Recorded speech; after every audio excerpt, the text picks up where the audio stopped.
paper magic will survive like the heat death of the universe, and will... Oh, it's a smuggler's copter. Would you like to crew this? And then it crashes because they don't understand arithmetic. All your cards belong to me. 2 minutes into macing him in the eyeballs, I switched to pepper spray. He's like, it's all right, refreshing. And went back to the mace.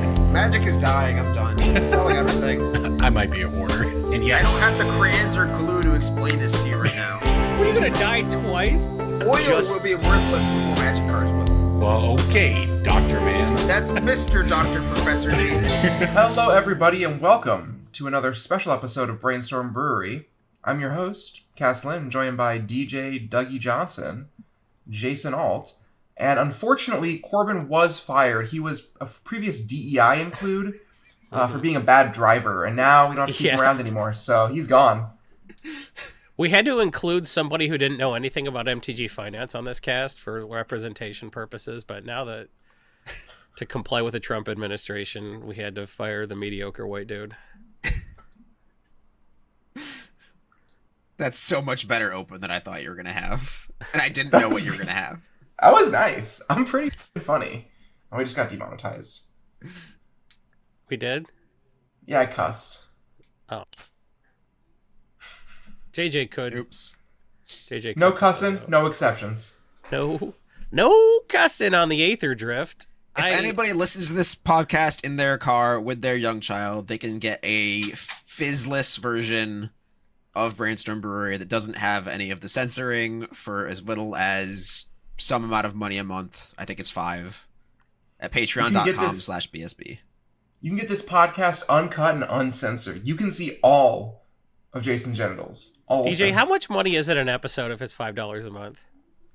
As little as $1 to $1.25 an episode. Buck to a buck and a quarter.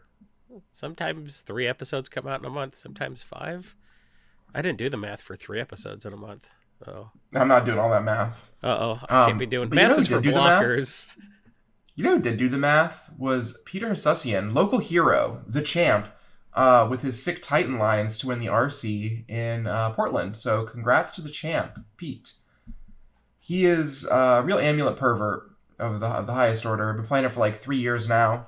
Every week shows up to locals with some other tech card saying things like, I think Hex Drinker solves my Murktide matchup. And it's good to see him finally get a W, like a big, proper W. He's earned it. I saw That his deck is deck list truly online. like, I am not afraid of the man who has practiced 1,000 different punches, right? Like, Right. Yeah. Right. I'm afraid of the man who Amulet sickos. never forgets a spelunking trigger. I was watching his match in the final, or the top 4, where he was playing for a Worlds invite. And I'm just like, I don't think he has a kill this turn. And then 4 minutes later, he's like, okay, so I have infinite Titans. They all have haste. I've looped Lotus Field 30 times. Do you need to read Mirror Pool, opponent? Opponent did need to read Mirror Pool. Yeah. The line is like Shifting Woodland, 2 Lotus Fields, an Amulet, or a Splunking, Mirror Pool, a Crumbling Vestige, an Aftermath Analyst in the Graveyard, and Delirium. So you have the Woodland become a copy of Aftermath Analyst, and you sacrifice it, which brings back all your lands, including the 2 Lotus Fields, the Crumbling Vestige, the Mirror Pool, and the Shifting Woodland. They all untap. You float mana with the 2 Lotus Fields, you sack the lands and you back in the graveyard, you have it become a copy of Analyst again, and then you sack it to do it again. And you can make infinite mana, I believe, if at any point you have if you have a Titan in play, you can use Mirror Pool to copy Titan each iteration. yeah, you have infinite creatures, you have infinite Slayer Stronghold triggers. You have Mirror each Pool time is you such can- a busted Exactly. Magic card. And that's the kind of I like to do in EDH. The fact that it's not only like playable, but like winning tournaments in Modern. I was so charmed when I saw his deck list online and I saw Gruul Turf in there. And Simic Growth Chamber. I was like, oh, this is the kind that I want to be doing in EDH. I love it. If you ask some Modern players, they'll say that Titan is the villain, and they're wrong. What is the villain of Modern? Right now, it's Grinding Breach. It was 16 of the top 32, like 30-something of the top 64, half the top 8. I think we live in a world in which Underworld Breach is going to get banned. I don't think Mox Opal's getting rebanned. I think that them unbanning Mox Opal was a loud declaration of, this is what Modern's about. We'll figure out the rest later. And I think we're in the figuring out the rest later portion of things. Yeah, and I don't think anybody was like particularly shocked to think, or like I don't think anybody will be surprised if there were like rebannings later after the banning. Like it was unbanned 4 cards. Let's see where the dust settles. If the dust settles and 1 or 2 things need to go after that, that's fine. We still have a whole new format, right? It's also like the only thing Mox Opal's doing right now in Modern that's broken is Underworld Breach stuff, and Underworld Breach was born with an expiration date. We just haven't figured out what it is yet. Yeah. That card's banned in Legacy. It is like, for a really Yawgmoth's good Will, reason. sometimes better. A lot of the times better in the formats that it's in, at least. Oh yeah, better Which I than guess is Will just would have Modern. been with the cards that you play in that format. Yeah. Yeah, like, I'm sure someone would find a way to break Yogg's Will in Modern as it is, but like it's not that hard to break Underworld Breach. Like it's a 1-card combo so much of the time. It's also one of those things too where like it's the deck that grinds the best, no pun intended, because it just like has Tameo and Emery and Underworld Breach is a fair card sometimes. And you just play Underworld Breach, have 4 blue mana, cast Preordain 4 times, pass the turn, then combo them next turn. That's wild. Also, if you have Underworld Breach in play with a Mox Opal that's active, and I guess 2 Mox Opals, 1 in play, 1 in graveyard, you can basically cast Malevolent Rumble as many times as you want to dig for the combo piece you're missing, because you play a Mox with 3 of the cards that you milled, make a green mana. If you have a color, you have to have an extra mana floating to get started. You play Malevolent Rumble, make a spawn, and then you can exile the 3 cards that Malevolent Rumble got you and the to 3 replay cards the will Opal, always feed the next escape Opal, cost. which so I basically don't just even know mills what your whole deck. Malevolent Rumble is. I have to look this up. Oh my god, it's like the 7th or 8th strongest card in Modern Horizons 3, probably. And it's very innocuous. Yeah. Oh, It's the best mulch ever. I've seen this card. I just don't know card names. But with like Breach, 2 That's Opals, silly. and Yeah. the It mana to makes get an started, Eldrazi spawn too. That's brutal. it basically just is free, mills your deck, finds Thassa's Oracle, kills them. Or if they're not even playing Oracle anymore. I think they're playing Grape Shot now. Grape Shot's such a fun way to win a game of Magic the Gathering. It's It's gonna be cool. Unfortunately, Grape Shot is so much more reliable and quicker than something like Dragonstorm. Like Dragonstorm should be what you aspire to, but like you just can't go to a serious tournament with Dragonstorm. Dragonstorm had its brief moment in the sun in like 2007, I want to say, when In Chapin standard, had his Ignite Memories whiffs. But Dragonstorm is always the most aspirational one, but I think its time is so far come and gone that we're even considering if Grape Shot's worth it because Thassa's Oracle exists, you know? Yeah. I mean, 2007 was 20 years ago. Don't say it. Effectively.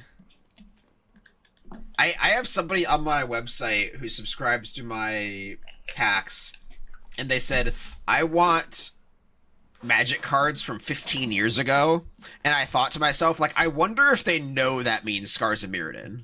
Oh, I think no. they think that means, like, I Mirage. just took 3 psychic damage from that. It's like, I was like, should I assume that they mean, like, the year 2000? Because they think it's 2015. Like, or do they know that 15 years ago Magic was, like, closer to the halfway point of, or, like, beyond the halfway point? Do they... I think a lot about how Mystical Tutor was banned in Legacy 16 years ago and how it feels like last year. It doesn't actually feel like last year, but like, time is fake. Yeah. Well, Mystical Tutor's a boring Magic card, and it should be banned. It's a real game changer, is what I'm saying. And with that incredible segue, Jason, I was Let's like, I talk about- offered you the off ramp.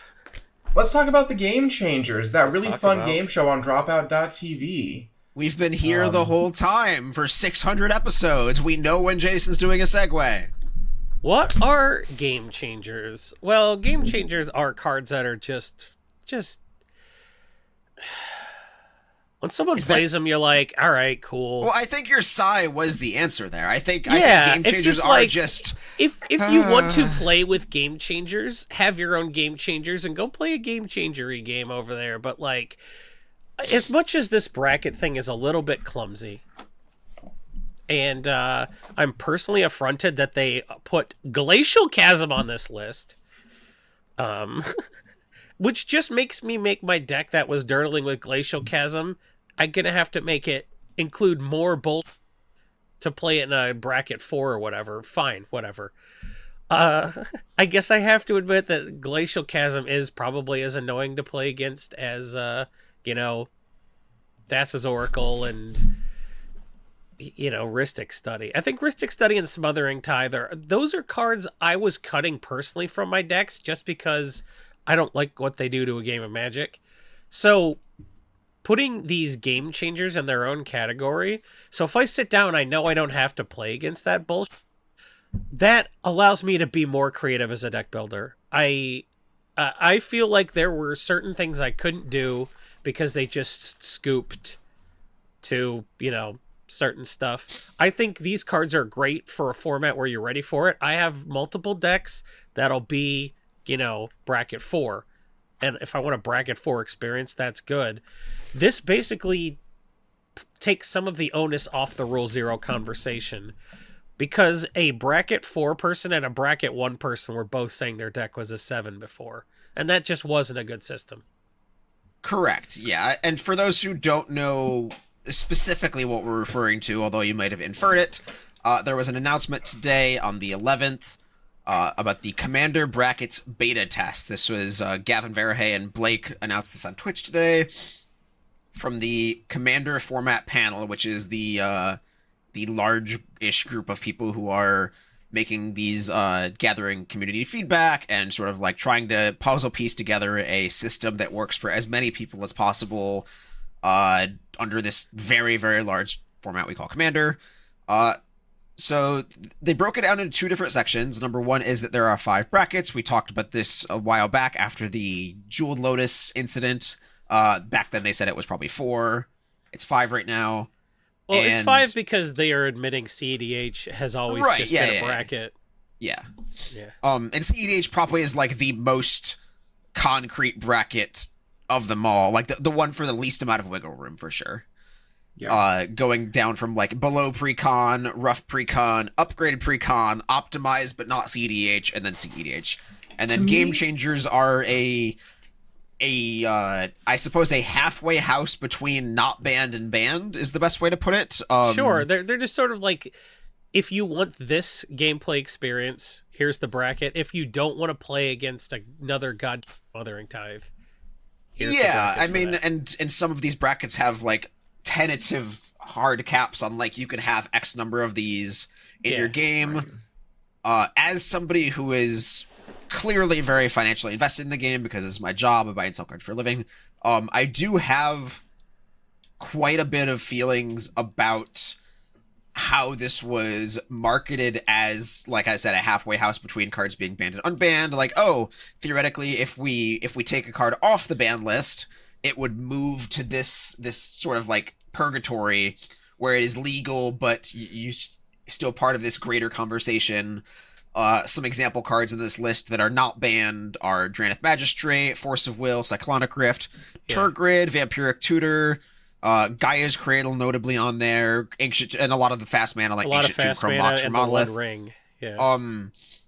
Yeah, and so like one of the most unifying facts about the cards in this list is that pretty much all of them, sans a few, are just very expensive for the average player. Yeah. Like, I think if you buy an average player's Commander deck at a convention, if somebody comes up to me and sells their deck, almost all of these cards are going to be towards the higher sections of the buy mat. So, like, Smothering Tithe, Rhystic Study, like, these are the core gameplay experiences for a lot of play. I mean, they're powerful cards, obviously, but, like, that I'm concerned about the level of consumer confidence here in owning some of these expensive Magic cards that are, I mean, Gavin literally said, like, these are the cards that, like, would move up a stage to the ban list. So, like, do you, as a Magic player, want to spend a bunch of money on Ancient Tomb now if it might get banned? Like, if it is, are you willing to, like, invest that amount of money that you were putting in Jeweled Lotus, in Mana Crypt, and these other cards? Like, here's my feeling about what the brackets will accomplish. Nobody who has money for those cards cares about playing against them, right? So I think the people who like to play with them are the same kind of people who don't care about playing against them. So as long as there are people who want to use those cards, want to invest in them, but use them while they, have spent the money, right? Because they're taking the risk by owning these cards. But as long as they want them, there will be people to play against. There will always be a bracket for these cards. I'm not worried that there won't be people for them to play against. I'm worried that, like, the person who got burned on spending $200 on a Mana Crypt and now it's $50, that person might not want to put more money into Magic in the long term. Okay, but you're saying about the risk of more bans. It seems unlikely that these game changers are the kind of cards that'll need to get banned in the future. That is not how I interpreted the Twitch stream. I think it's two arguments of the two sides of the same coin here. Both arguments, I think, hold some water. It sounds like DJ is saying that he is worried that the presence of a list of cards on a effective watch list will be something that deters someone from buying them. Yeah. And Jason's saying the presence of the watch list itself means they'll need to ban less. I think both those are reasonable interpretations. The kind of people who are like, I think that Trinisphere needs to be banned. I'm sick of losing to Trinisphere. Those people aren't going to play against Trinisphere anymore. So it seems less likely to... It's about buying Magic cards. What's that?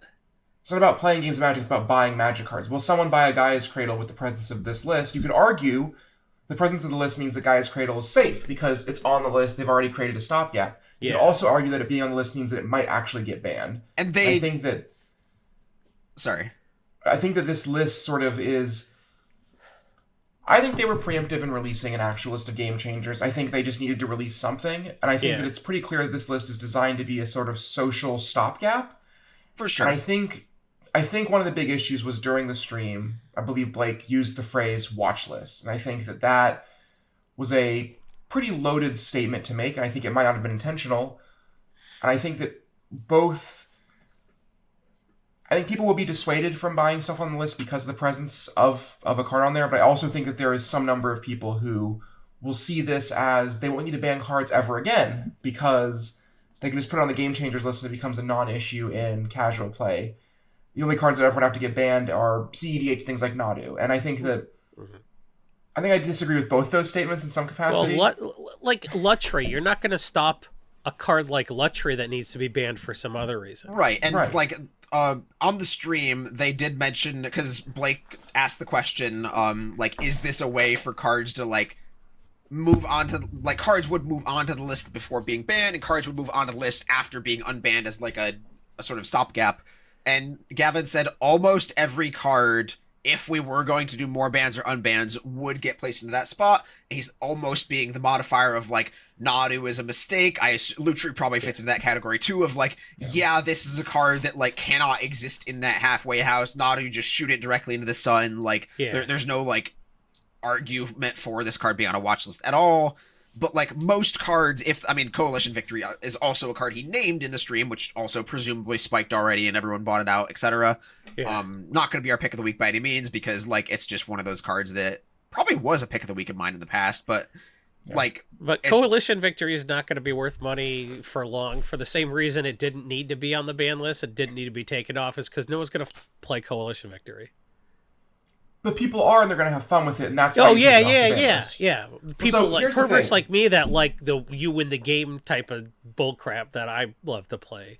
One thing I want to make very clear, and this is a reminder to the cast and also our listeners, Wizards unbanning cards is good for them. Banning cards is bad for Wizards. If they have when they unbanned Mox Opal in Modern, they made it so that if they ever reprint Mox Opal now, it's way more exciting, right? True. So I think Wizards doesn't like banning cards. I think that they do sometimes because they have to. I think that there is some amount of confusion about what was going on with the previous Commander ban list cycle, the sort of the Mana Crypt day.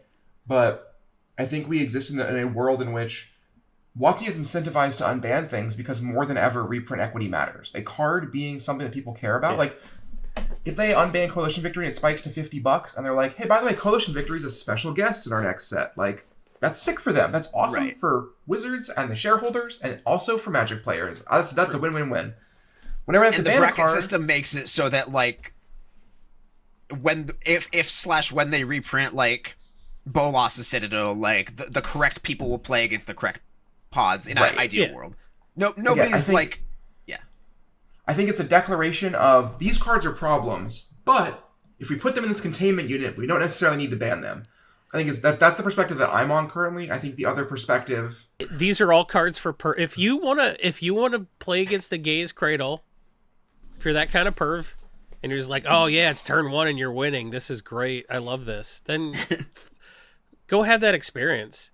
I just Here's the like secret. I just want to play too much stupid Fallout bull to like worry that I'm gonna have to sit across from somebody with a Smothering Tithe, which is a card that says I'm gonna win inevitably, but not any faster than normal, and that sucks. So to not have to worry about these cards will make it so I can do more bulk. And this is ultimately very good for builders. So I have a question for you, Jason. What? Sure. You said you have a few like level 4 decks, which makes sense, where you just want to like play your Coma and make all the tokens and like ramp on play Tacoma on turn 3. That makes sense. What are most of your decks going to fall into? A 2 or 3? Because bracket 3 allows for some amount of pervert cards. Bracket 3 is like you still might see a Smothering Tithe, or somebody might still like play like Heuristic Study and their like blue control deck, or so like you still might see those cards. I don't play Game Changers, infinite card combos, extra turns, or mass land denial in like any of my decks. Okay, so you're more of a bracket 2 guy. Actually, you know what? It's funny. My cheapest deck, my $100 budget deck is bracket 3, but all my expensive decks are bracket 2. That's funny. Sitting down on a bracket 3 game with my like stupid slivers bull. It's Ruck Morel, but allies, so you mill them with the milling ally. it actually makes a lot of sense that the most expensive commander cards on average would be in brackets 2 and 3, because those are the brackets that the most people play. Right. Yeah. For sure. And like it's also There are very two important. reasons a card's expensive. One is because it's up, and 2 is because it's really cool. There's literally 2 lands on this list. They're the Tabernacle Pendrel Veil, a $2,500 card, or Glacial Cat 3. What's the? Oh, No, yeah, 3. Sure. Sarah No, Sanctum 4 4. Sarah Sanctum. But they're Oh wait, why is that card in white? It's colorless. because it's in white. Gaia's Cradle's in green. Because it has God a white damn it, color I was looking identity. at the Commander colors color section. identity. You need Okay, to so think there's like like a 7 unit. lands in this whatever. But like my point, They're not in which doesn't alphabetical change- order either. Trust me. I already up once because I thought they were been alphabetical. They're like, no, Jinga Taxes is the bottom card on the list. My point, which doesn't really change, is that there is no like egregious fixing cards on this list. Like Mox Diamond sure gives you colorless mana or colored mana, but like there's no Plateau, there's no like Scalding Tarn. There are no like you could have your bracket 1 deck be like pirate themed or whatever, and still fetch for a volcanic island, and you're still just a pirate deck. That is an important, very important fact. Yeah, and that's such Cards a good make your point deck about. function are not game changers. Yeah. Yes. You know, but the game changers, it'll be interesting. This week on EDH Rec, I'm going to have one of my writers do something with putting up the salt score from their average salt score across these salt surveys we do. So for those who don't know, EDH Rec every year, for fun, likes to have people vote between a scale from 1 to 4, how salty, or I guess 0 to 4, how pissed off a card makes them. And it's always the same stuff at the top of the list. It's your Winter Orb, you know, it's your Armageddon, it's your Expropriate. So a lot of these game changers are super high salt cards. You know, that's another thing. And I think if you will just see saltier cards Less potentially, well, I think if you look at the salt list, then if they're doing some of these cards that are kind of just griefer cards like Turgrid, like putting that stuff in a box, some of this other high salt stuff is worth looking at. So I'm good. You know, if you go to EDH Rec and look at the results of the past salt surveys, some of these cards like Winter Orb that aren't on this list, but you know, surprise people that they weren't. That might be stuff you take a look at too, because I don't know, that might be a little bit more volatile, like DJ was saying. And Magic is a very big game, and I think it's impossible to make this list like ever expanding as sets come out. Like you can't just. I don't think you can have this list be like double in size and have it be like a realistic list that it wants to like you want to like skim out or look at. I realize it's beta test. They said this is the 40 cards we are launching. We're going to soft test this in Chicago. There's going to be a specific little part of the command zone that is like specifically for testing this game changer list and this bracket system. That's fine. Yeah. And one of the more important parts of the article is like we can't control people who are bad actors. Like I'm part of a few CEDH group chats just because I'm the vendor of the group, and like the second this list comes out, there's some people like, can I get this CEDH list to technically be a 3? And it's like, I don't think you're ever going to stop that person from trying to do that. And like that's just the kind of thing where if you rolled your eyes and audibly groaned, great, you don't have to play more than one game with that person. Right. Yeah, and you gotta like feel bad for people that need the dopamine that much, that they're trying to like game a friendly game where you don't get anything for winning. Yeah. Like the prize for EDH winning is the game's over and you get to play a different deck. Like that's my favorite part of a game of EDH is when it ends. I don't give a who wins. I'm just glad it's over. So like stop making the game longer. Do you like playing EDH, Jason? I love Is EDH. this a I love revelation? EDH. I don't want to play not. one game for 3 hours. I want to play lots of games. Sure. I have one more piece of advice for people who are potentially concerned about purchasing things like Gaia's Cradle or Mox Diamond or Ancient Tomb, is to just buy 4 of them and play Legacy. And then you're a Legacy pervert. And that way, if they ever ban Gaia's Cradle and Commander, you're set. You The have kind a of person who wants to play Legacy Gaia's playset. Cradle and Commander is the kind of person who also wants to play Elves and Legacy. Yeah. And so the secret is to just buy 3 more of each of these cards when you buy them, and then be ready to play Legacy when the time comes. Because We should have, both like- formats, great. You should show people 5 Legacy decks and it's like, what kind of EDH player should you be? What bracket are you? Show me your EDH deck, and I'll tell you what kind of Legacy player you are. Yeah, Ooh. I think Most of them are Nick Fit players, unfortunately. yeah. That's the Occasionally bad someone will end of show the up and choose be your own like- adventure story. Like, Well, the thing about Nick Fit is like cracking a veteran explorer is just as good in EDH. You give So- more people lands and you're just like, whatever. Right after the Sensei's top ban, I spent a lot of time playing with like Sultai Nick Fit lists where my shtick was I wanted to play Force of Will, I wanted like 3 Jace the Mind Sculptors, and I wanted my top end to be 2 copies of Consecrated Sphinx. And I would have rules. killed. So when they spoiled Flare of Cultivation, I was like, am I back? Is Nick Fit back? And I tried it, and it turns out putting 5 lands into play on turn 1 is just not good enough.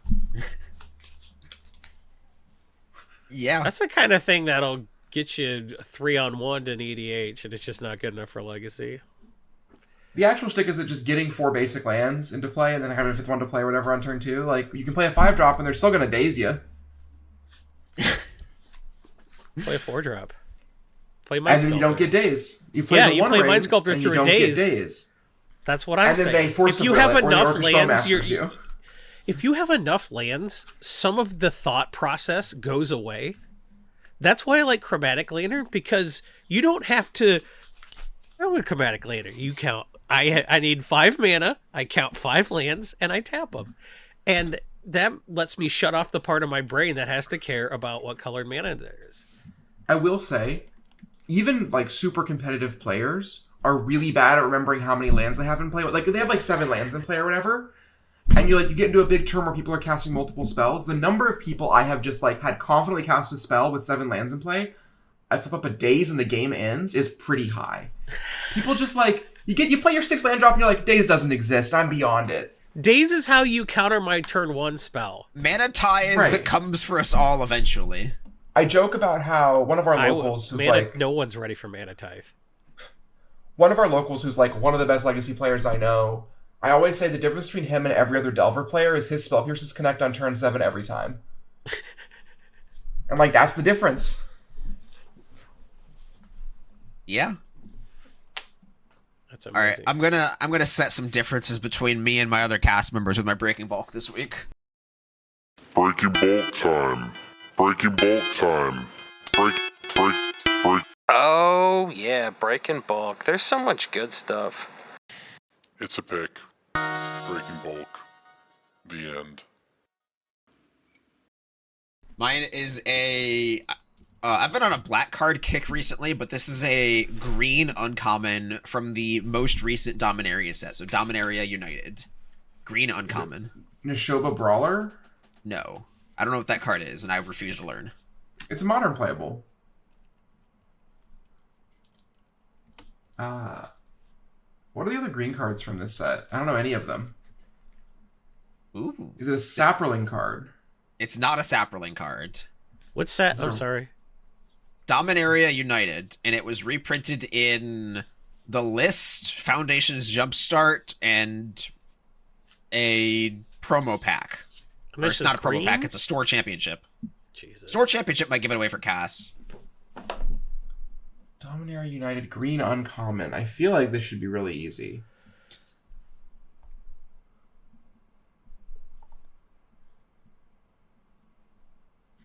Is it a creature? No. Okay. It's an instant.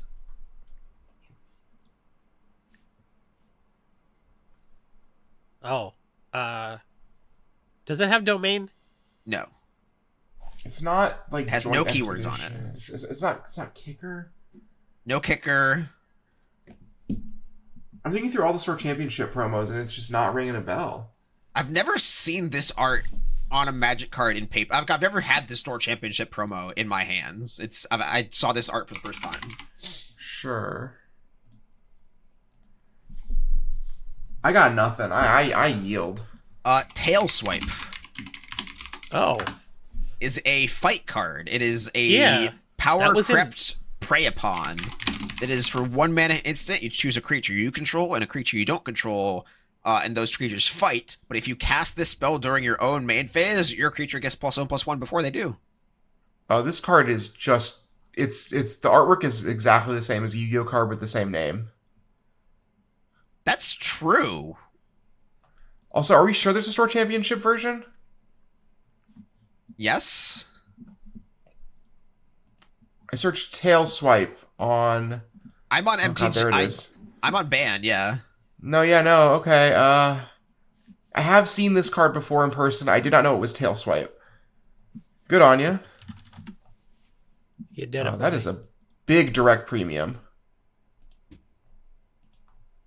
Oh yeah, TCG low for this card is like 50, or market price is 50 cents. Direct low is like $1.50. The cheapest direct listing for the game day promo is $8.84. The cheapest non-direct listing is like 40 cents. Jesus.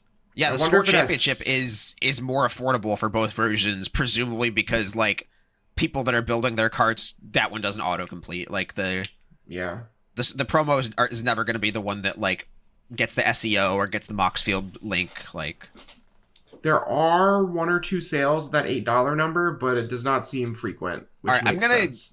I'm gonna play a different game now. I have not played Yu-Gi-Oh since around 2010, 2011. I'm gonna try to guess what Tail Swipe does, the Yu-Gi-Oh All right. version. I have it pulled up. It is a normal spell card that says if you control a dinosaur, you bounce 2 other creatures.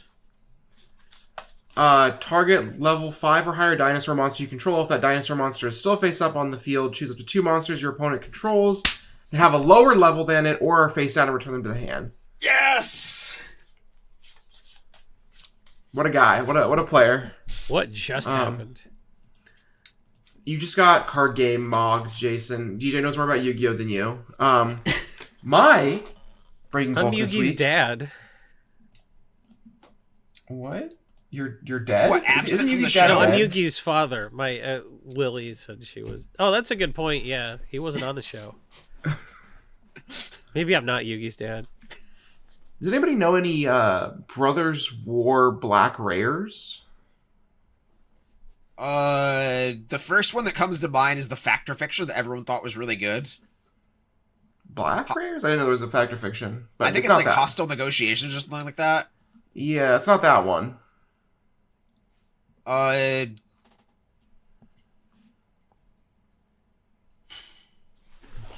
Gix's Command, is that? It is Gix's Command. Card was very cheap for a very long time. It's slowly creeping up to like the $2-3 range. This was my sees a pick lot of the playing week standard. 2 months ago. So It's a breaking bulk now. hell yeah. The graph on it is a nice little upward trend over the last couple of months. Card sees a lot of playing standard. Brothers War is like almost 3 years old at this point. It's like 2.5 years old or something. So does not take a lot for a card like this to start creeping up in price. And well, it's done. By God, it's done it. All right, hey, I've got one. This has 4 printings. The first one was Modern Horizons 1. This is a black creature. Changeling Outcast. Changeling Outcast. Can you guess some other cards first to make it? Changeling Outcast. Cast nailed it. Outcast JJ, Changeling. put mine before DJ's on the recording, so it sounds like DJ's trying to copy me and take my credit. What? That's fine. Do that as long as you also include the part where Cass asks you to do that. No, No, don't JJ. include that part. It's less funny. Make the podcast sound like DJ both hates women and that I'm smarter than him, and I'll send you $5 to your Venmo. Email me your Venmo, JJ. I think he does that every week just by doing the regular recording. But it's like a special request this time. Yeah, the secret lair drop happened yesterday. I bought 4 yeah. of the Mitsuhiro Arita Secret Lair. I didn't think I was going to, and then I was like, yeah, that's the guy. I gotta do it. There's one where the artist from the TV show Hilda. Yeah. Also worked on They Adventure look- Time pretty extensively. One of them looks really good. Yeah. But Hilda also used Grimes for their theme song, so Whatever. Grimes Although is the worst. So did most lesbians I knew in college. I mean, I don't know what a ton there is to say about the Winter Super Drop. I bought the bundles because I have to, because I just buy pretty much every secret lair that comes out, because that is my job, is buying to have secret lairs, I singles. guess. Yeah. I expect there will be good returns on some and not on others, which is not exactly news and not exactly actionable. But something that might be actionable is, so I was looking at my own sealed portfolio recently, because I just have a lot of sealed product that I accumulate from collections, and some that is just secret lair purchases. Just everything goes into the corner, and it's all cataloged. It's all systematically. Is that a different room? What? Yeah, all my sealed products in a different room. You're turning into a warehouse. Trying A my warehouse hardest house. not to, but we will get there at some point, I think, with the rate we're going. But anyway, I finally had a free minute to sit down and run the EV calc on all of my secret lairs that I'm holding. So I went through and I priced them all at what TCG low is for the sealed product itself, and I priced out TCG low for all of the contents for all of the cards in each secret lair. I ran the numbers, did a quick formula, and figured out exactly which secret lairs that I should just open, because there's a decent number of them that I just had sitting on the shelf, and they're not in my cabinets back here. So I thought, you know what? Let's just crack a bunch of these, run the numbers. So anything that was TCG low of 90% or above, I did. So like if the sealed product was like 40 and TCG low was 36 for the singles inside, I cracked it. I cracked around 300 secret lairs, give or take. And all of that condensed into just like these 3 rows of cards. The last row on the right is not secret lairs, but like just What's all that shit on the left there?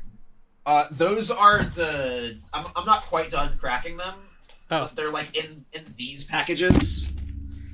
Anybody on YouTube.com/Brainstorm Brewery can see the thing I'm holding up. It's like the little cardboard insert that they are technically held in. So like a lot of Dracula secret lairs, a lot of artist secret lairs, the arcane lands. I noticed that so there's a little bit of a trend here. I don't have like every secret lair imaginable to crack, so I don't have the whole sample size, but the arcane lands were crackable and the arcane non-lands was not.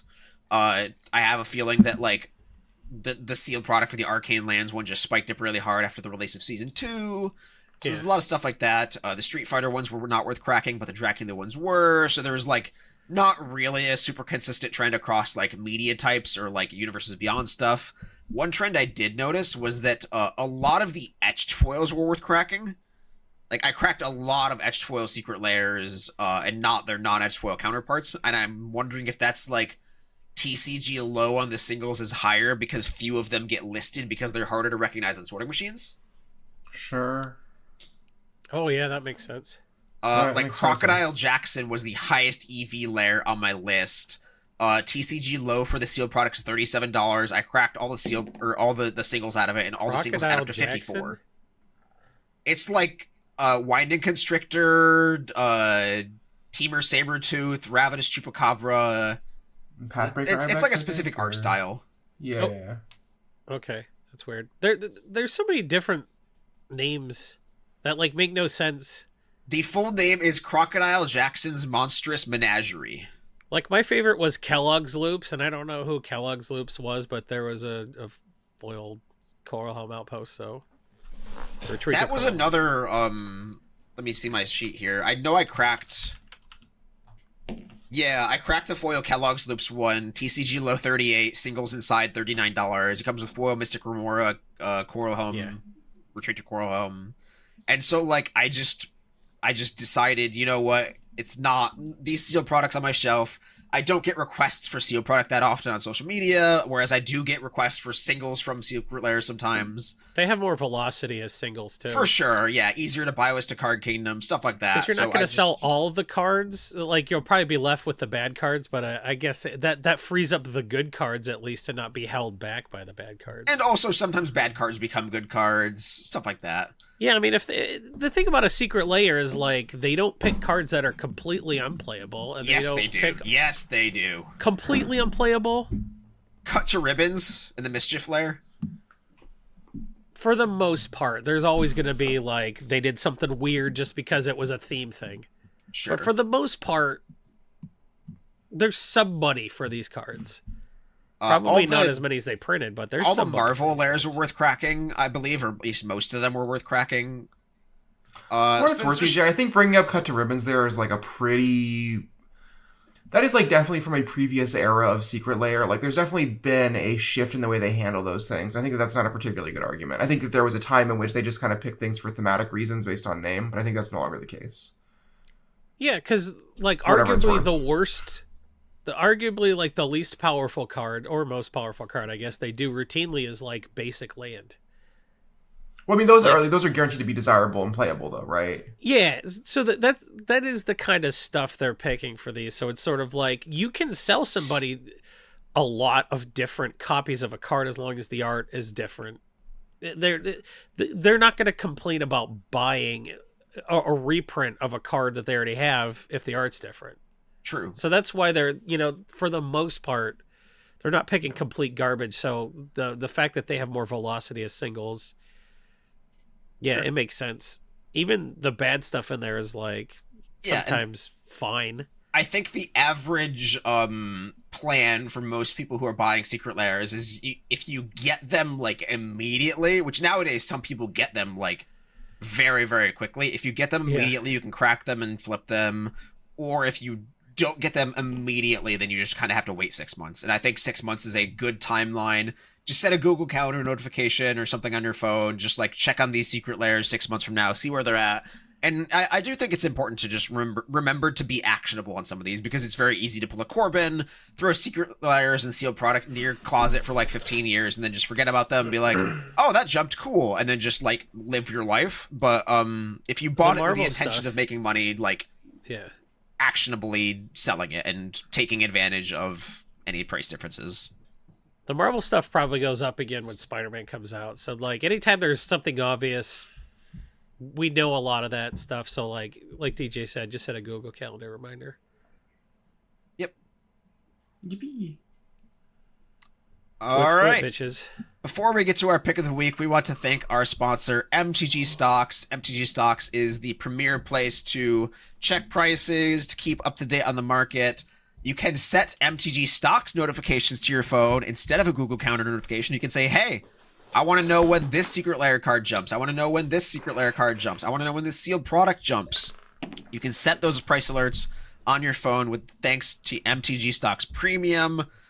You can check price graphs that go back many years, further back than any other data source in the industry. MTGstocks was the first one to start keeping track of pricing data like this. So you can go back to all the way to like Return to Ravnica, which was definitely not like 15 years ago almost. Definitely not. That was like Schrodinger's Return to Ravnica. That was like super far back because MTGstocks data is awesome. And also it was just like yesterday. Ugh. For sure, man. Oh, yeah. When did we start this dumb podcast? Like 2014? I believe the first episode is like March of 2013-ish. Because we were talking like... I know for a fact Crash. that Born of the Gods was out when... Born of the Gods was the infamous Chromaticor rant, yes. Yeah. The Chrome Ranticore, I call it. I remember listening to early versions of the podcast while I was playing with Mono Black Aggro Devotion on Moto and playing Mogus's Marauder and being like, damn, this card's messed up. And someone would make a pick of the week and I'd be like, I don't know about that pick of the week. And then I was right. Ooh. That's why I'm Savage here now. Summoning, The other don't buy listeners it. are not. Splinter Friend, Savage don't buy it. Summoning? It could be $8. It could have been. All right, what could be $8 from your pick of the week, Jason? Let's get this wrapped up. Pick of the week, pick of the week, pick of the week. Time for the pick of the week. I really like the Magic card Lion Sash because it is a little underpriced at like $2. It's gettable under $2. Lion Sash is a messed up Magic card. I don't like Lion Sash because I hate Crime Scavenging Ooze. Yeah. Scavenging It's Ooze like- is still Maverick's the sweet little baby. Lion Sash is a D&T pervert thing. Lion Sash activates for a white mana, not a green mana. You know Which who is hate Crime important. Scavenging Ooze? Is Keen-Eye Curator. The Bloomburrow yeah. card? Yeah, that card is way better than Scavenging Ooze. But Also, Lion Colorless Sash is an Activate is huge. equipment and a dude. It's all kind of crazy stuff. It's a kitty cat equipment. So it can turn anything into a lion / scoos. So A Lion Slash or a Lion Sash? lion / ooze. Lion, the slash sash. Get the slash sash with your cash because it'll go up in a flash. Get the slash sash with your cash, Cass. All right, that's his cast. We're gonna do the.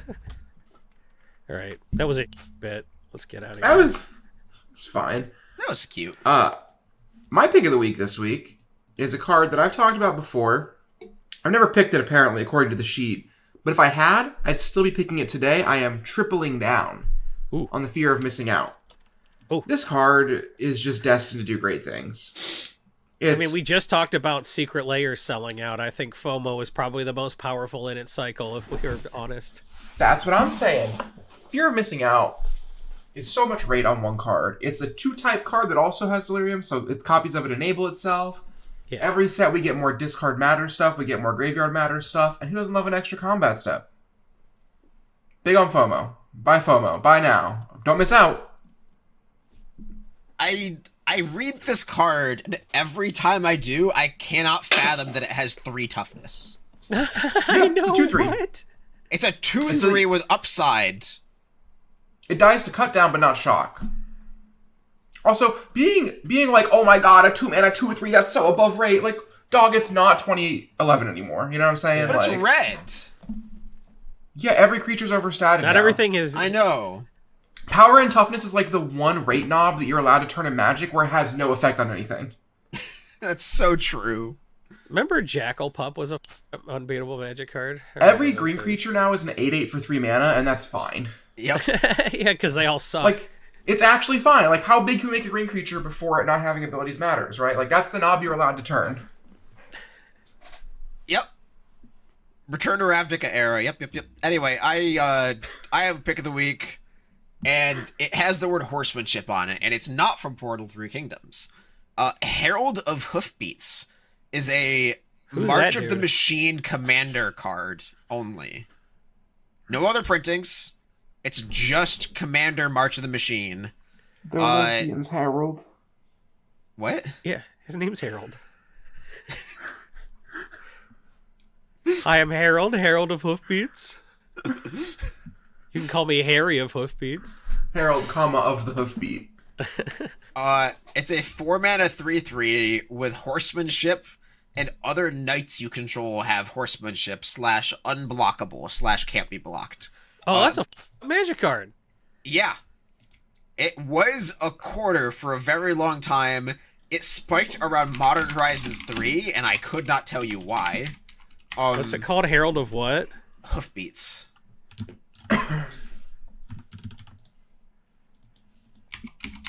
I know I could have looked this up on EDH, Rick, but... well, when did it spike? Modern Horizons 3. Council of 4 decks, maybe? Huh.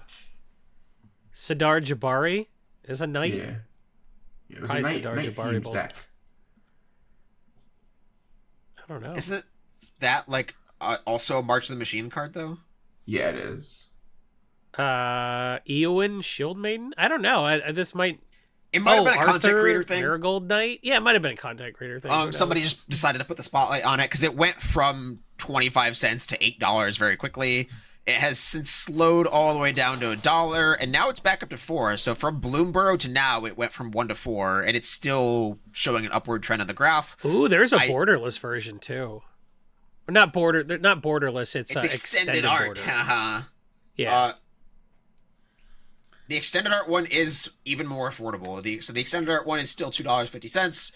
I think it's real tough to reprint this unless you just double down on another Knights Commander deck that you also want to include horsemanship on. This just says Knights are unblockable. That's a fucking... Yeah, your Changeling can block sometimes, I guess. I don't know, but like... Yeah. This so my pick of the week can block. Oh, it can't block. It says can't block.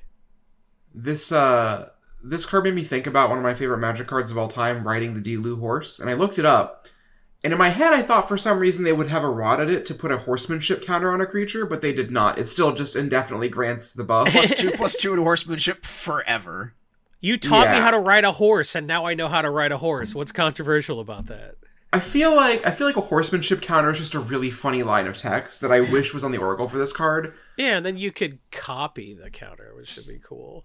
Or watch a guy ride a horse, and now I can ride a horse. Put that on the Ozlith. Also, I never really realized how much I love Portal Kingdoms cards. This card's flavor text is so good. All men have their appointed time. That's something no horse can change. That's cool as hell. Yeah, riding the from horse BoJack Horseman. It's actually sounds like he's saying that at like a funeral. Liu Bei after being told that the Delu brings its master ill fortune. It's actually from the Romance of the Three Kingdoms, big dog. Large canine. Sport. And that's when I learned my father's pain was not my pain. Every man has his time, but no horse can change that. And you know what? That's all for this week on BoJack Brewery. I've been your host, Cass Lynn, joined by DJ Do the Dougie Johnson and Jason. I keep getting these weird quotation marks added in between my first name and my nickname. I don't know why, but I love it. If the people love it, it is what it is. I'm the people. I'm gonna do my report. I'm Harold. Harry Huffbeat signing off now.